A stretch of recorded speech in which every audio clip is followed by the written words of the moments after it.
history is old, and it doesn't change, right? It's like black and white photographs of your grandfather when he was young.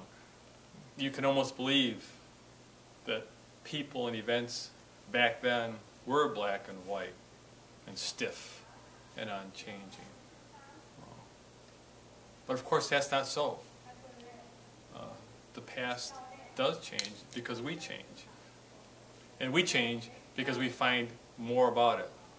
We read and rethink and then realize things about the past from a new perspective. And that changes the past. And it makes it more complete and makes it more alive. And it brings it a little bit closer to us. And that's good, because the past and the present together prepare us for the future, and the future is ours. And so I'm always reading to get a good look at the past. And one of the things I read recently was about an artist that I thought I knew about. It's Albert Durer, kind of a cool-looking dude. That's him, 500 years ago when he was like 20. And he was a master painter. If you get close at this painting, the hairs on his head were painted with a brush with 2 bristles. I mean, it's incredible. But what I found out is he was also a great entrepreneur. And like any artist, he has to make money.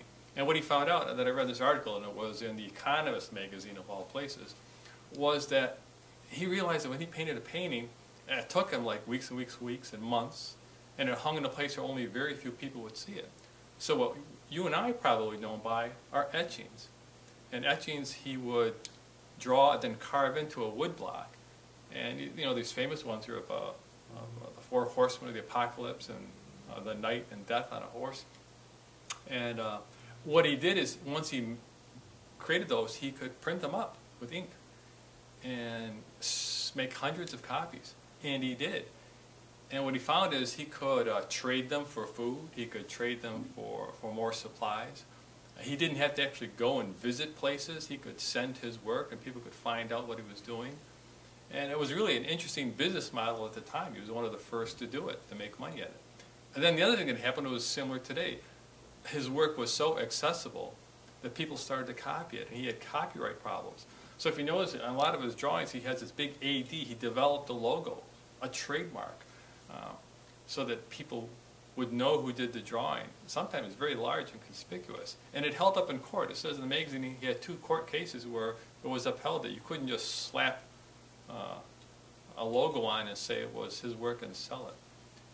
And so I learned a whole lot about it. And it's very similar to the way businesses and entrepreneurs work today. Try to distribute their work. And he really was a visionary.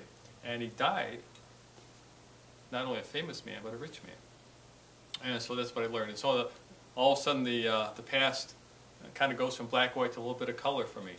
And I know a little bit more, and it makes sense to me. And so it was a good read. We'll talk again. Thanks.